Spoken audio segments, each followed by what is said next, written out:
भगवान श्री योगी रामसूरतकुमार की जय। सर्वं योगी रामसूरतकुमारार्पणमस्तु।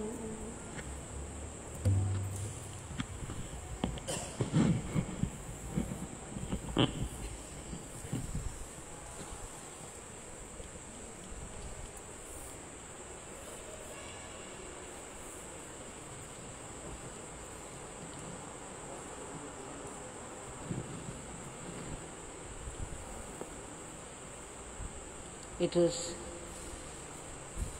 once again with deep, deep gratitude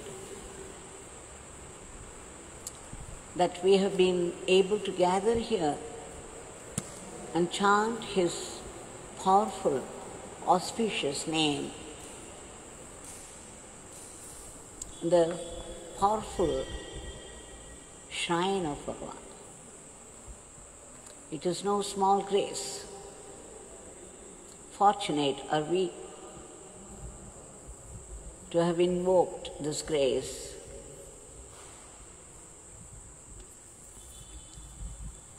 and be able to offer it at His lotus feet as Nama lotuses. We have been seeing glimpses of Bhagwan's life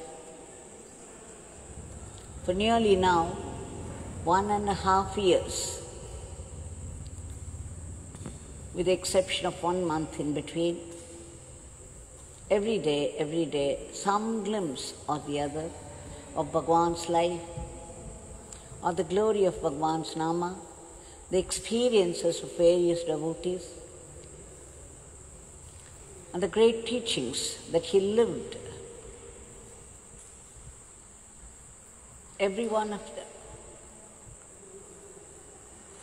Now, they say it has come up to 450. So it's time to remember it again and again, to assimilate the essence of all this. It is one thing to listen to stories and teachings, but it's another thing, completely different, to go into the theme of it, the essence of it, and get a grip of that and assimilate, digest it, and make it part of our energy.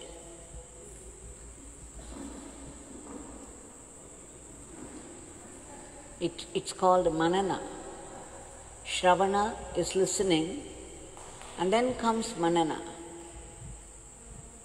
Repeated thinking of his teachings, repeated thinking of the glimpses that we have been going through. Bhagwan has declared even a little movement of this beggar, or anything connected with this beggar, any experience, anything that is interesting about this beggar, if you bring to your mind again and again, this beggar promises you it would be nectar, amrita, ambrosia. You will get more benefit than one would get for 1,000 years of tapas in a wild forest.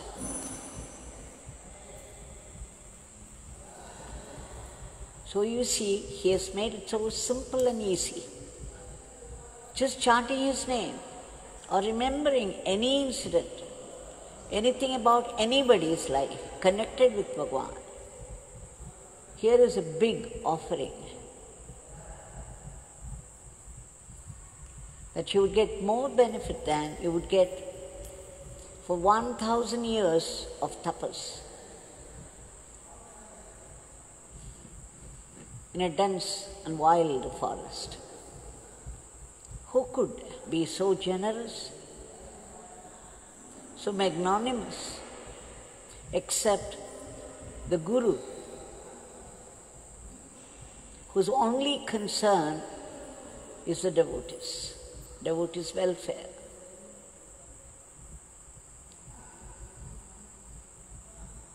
That he tries to make everything simple. In fact, he said, one of the satsangs, we saw what exactly is the state of nirvana, the state of fullness, the state of the ultimate ananda. And then Bhagwan says, very difficult to attain this state for many people, most of the people. So what do you do next? Go to a guru who is one with God, who has attained the state of nirvana, and do seva to him. They would take you there very easily and quickly. This is his promise. By simply chanting his name and offering everything to him, offering all our actions, our everyday actions, as an instrument in his hands, and remembering the Leelas, remembering how he comes to the rescue of a devotee in varied circumstances, how intelligently the grace becomes active. So when there is such a simple pathway to the highest state, why would we adopt very complicated methods of sadhana?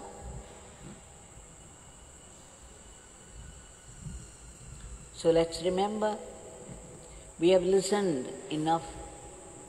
Now this is time to do some manana, to bring to the mind whatever you have learned again and again and again, until it percolates into the depths of your soul and gets assimilated, that it would begin to express itself as actions very naturally. So with this aim in view, I feel that we must give a little rest to the satsangs. So from tomorrow, it would be just chanting in the morning, Arati, and then 6 to 7 chanting, and evening Arati and 6:15 to 7:15 chanting.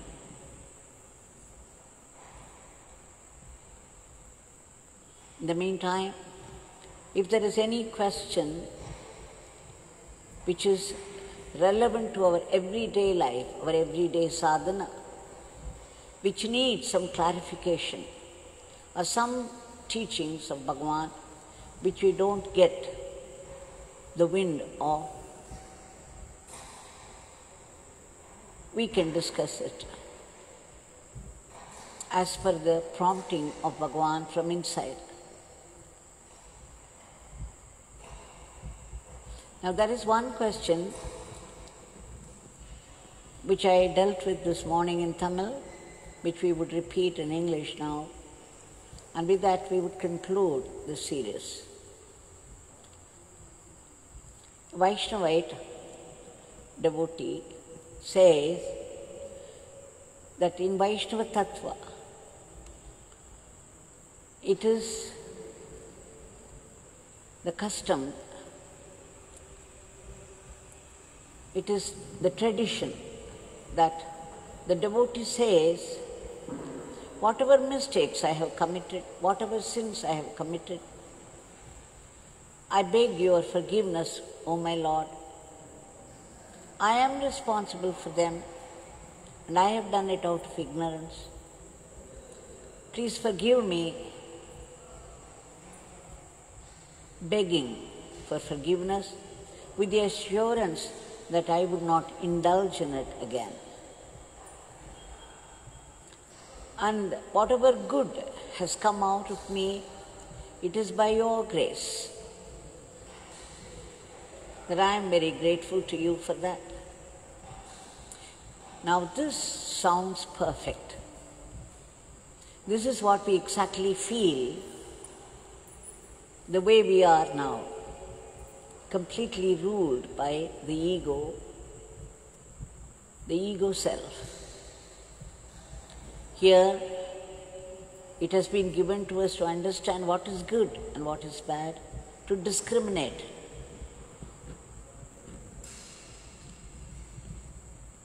Between the good and the bad, and therefore we should acknowledge our weaknesses and our strengths, and accordingly we have to develop a kinship with God and seek His forgiveness whenever the weakness takes over, and be grateful to Him whenever the strength takes over. That's absolutely fine. That's the way it should be. Then the Vaishnavite goes on to ask, how can we reconcile this with what Bhagwan says, that whatever happens, happens by the will of God, and it's perfect, and it's grace.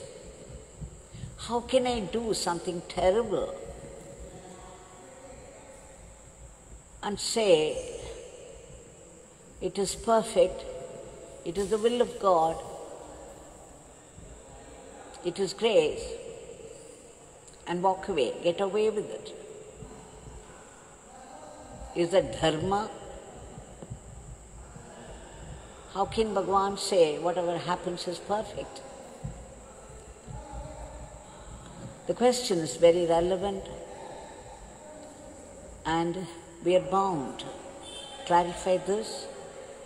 Bhagwan speaks from a higher level, whereas we are at a lower level where the ego self takes over all the time.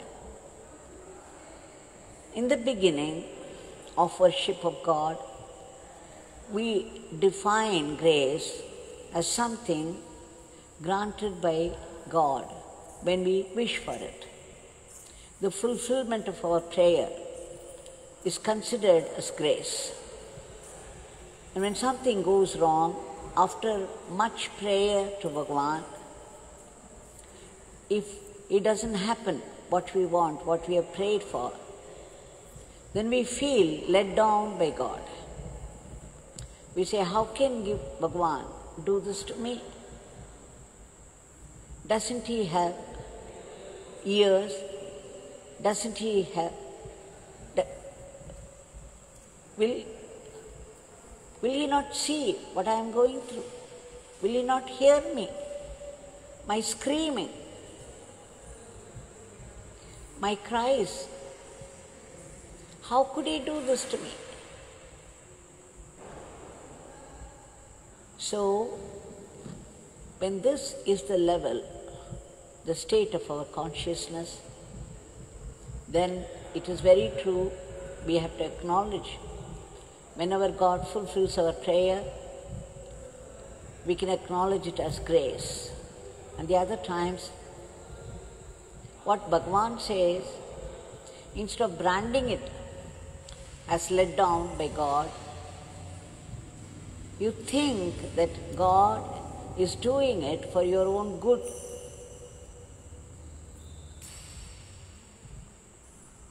That it contains some Ashirvad, it contains some grace, some blessing.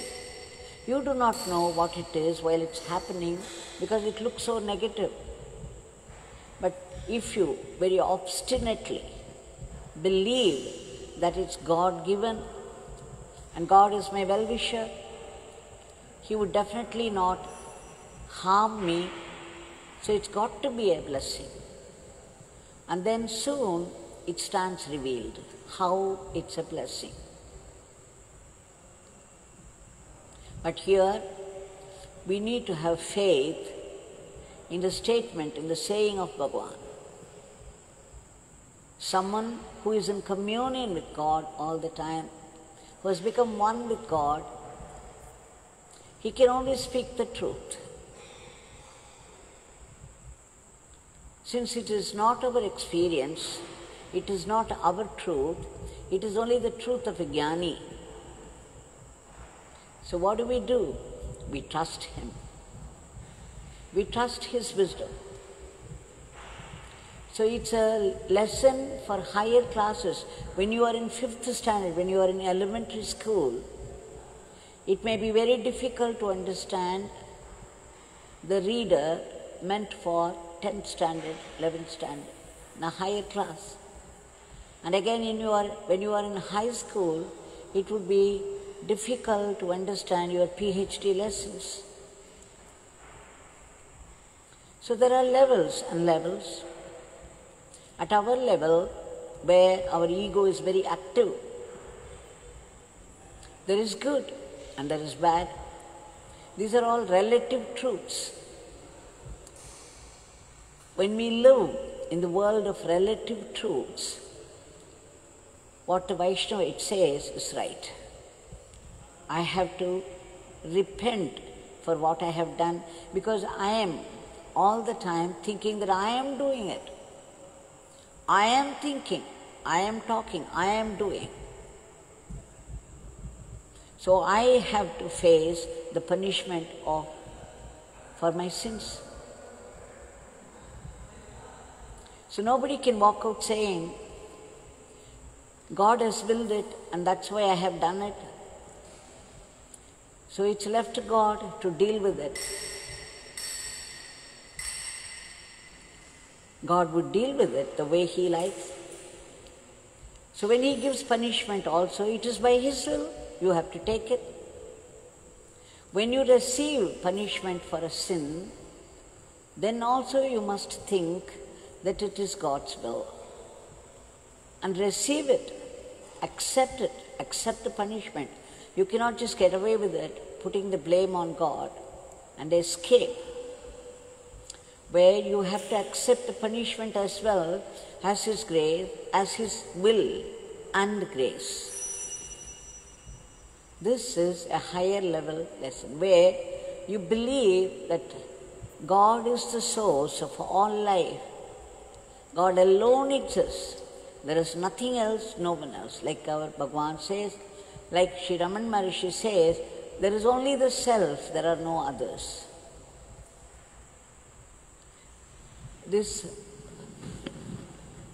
There are some great scientists who have proved with the electric wires and electrodes and whatnot that before a thought occurs at the conscious level, it already exists in the subconscious. It has already entered the conscious, your conscious level, and there is a little gap before it enters the brain and you recognize it. Your brain recognizes it as a thought. So what we do is only recognition of thoughts.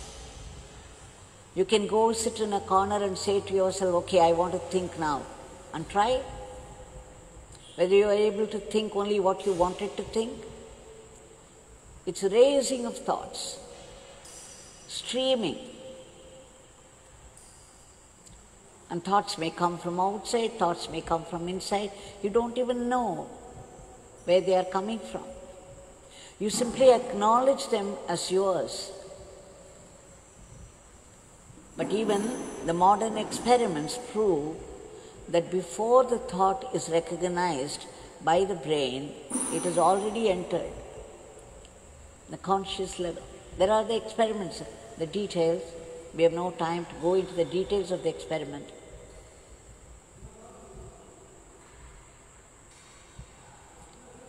So,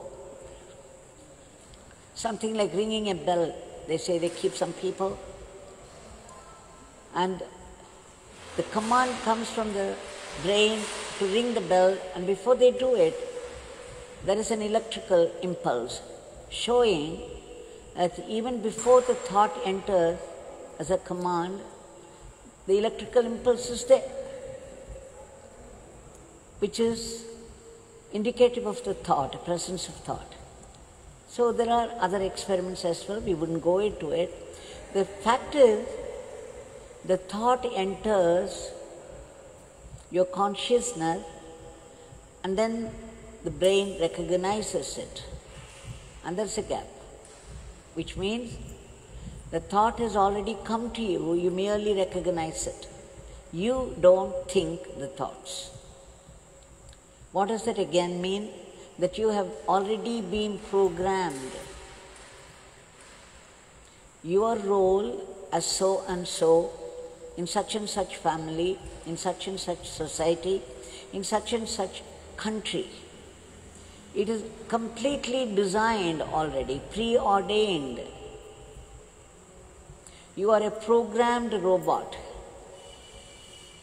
And every movement, every moment, every movement of yours is programmed. The free will is only an appearance, and again, it's all at a higher level you can understand. That is, it's only when you accept that God alone exists and there is nothing else, no one else, then God becomes the source of good and evil. It is He who created all the evil men. It is He who created the Rakshasas. It is He who created the Rishis and Devas. So, since it is coming from the very source, what we understand and what the Shastras say, what the great people say is, God plays a game. It is on the screen of the world.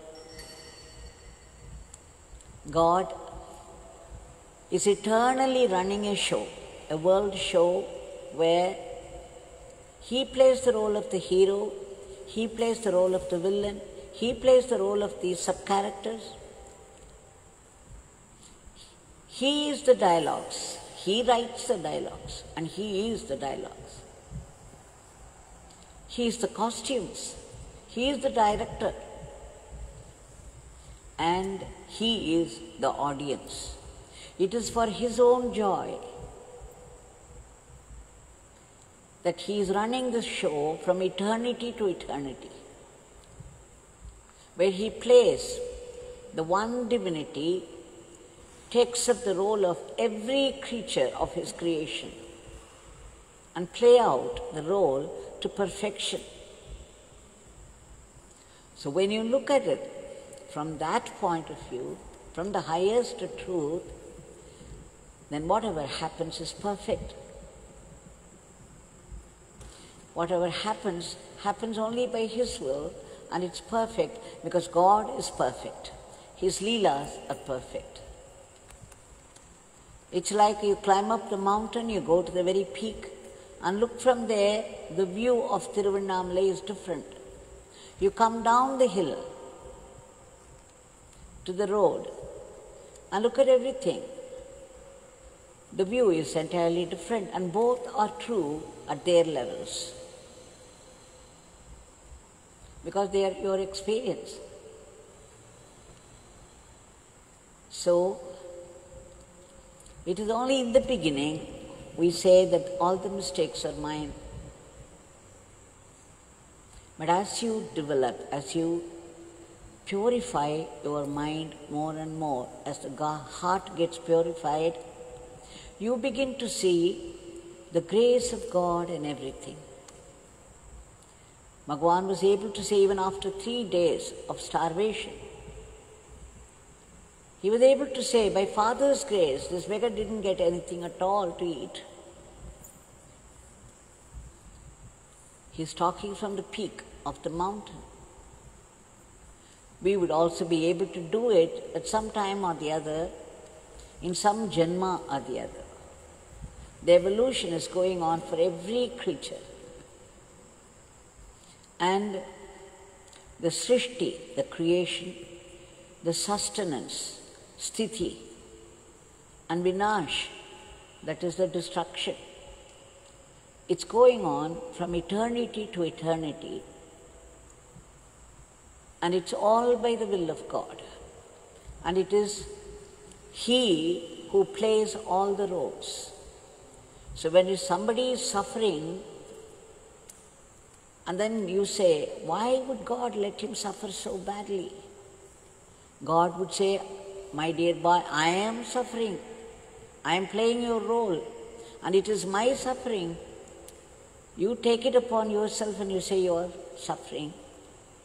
You don't exist separately except as an instrument in my hand.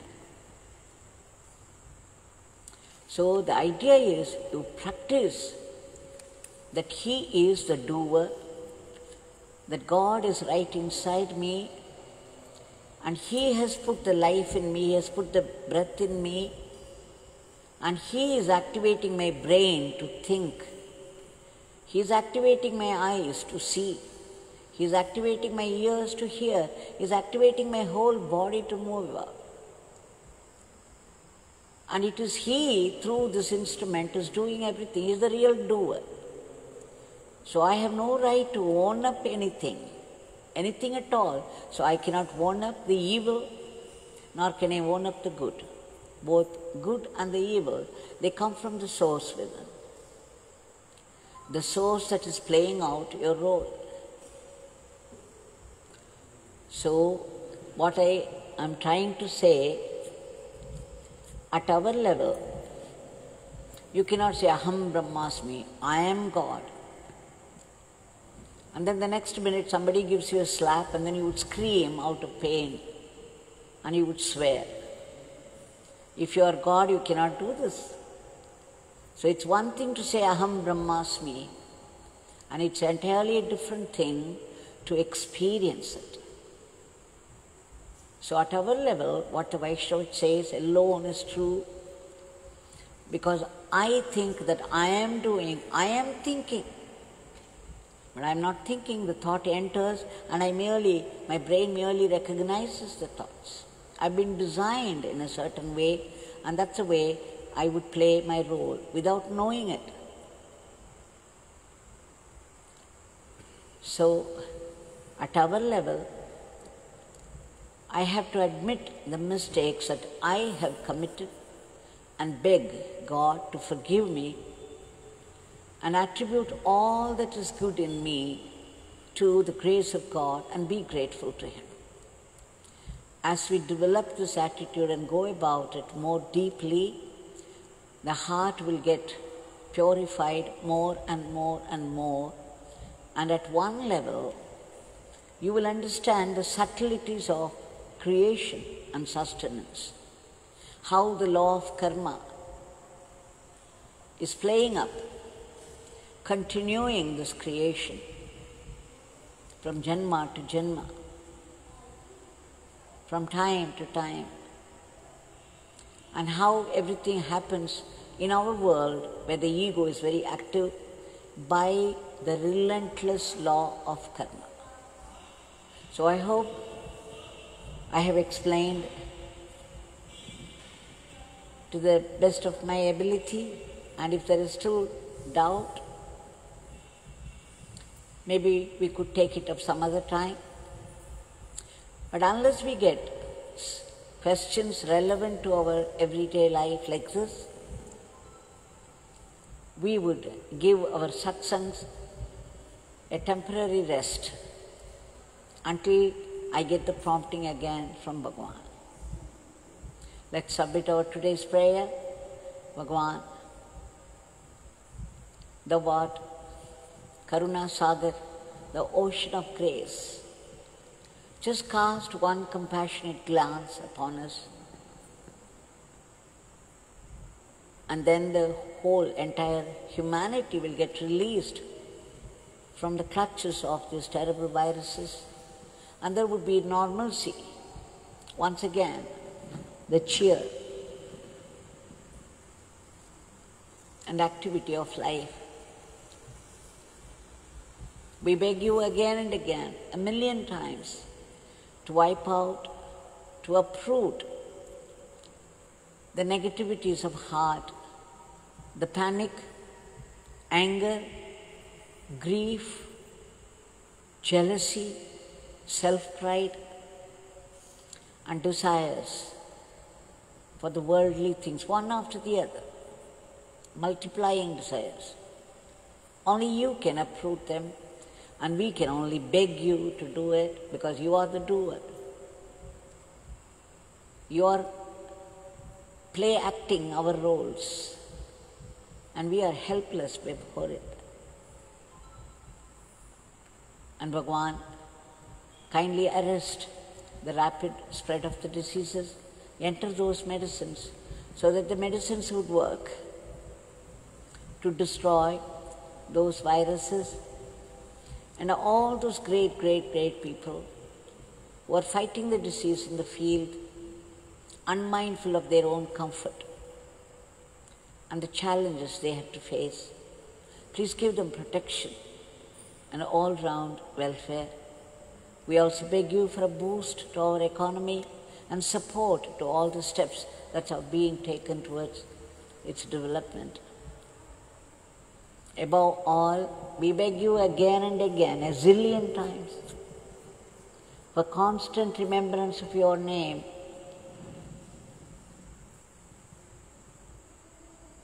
and to be willing and good instruments in your hands, not in the hands of Maya, so that we could run our everyday life as an offering to you, knowing that you are the doer, you are the indweller, is the real doer, that I am only an instrument.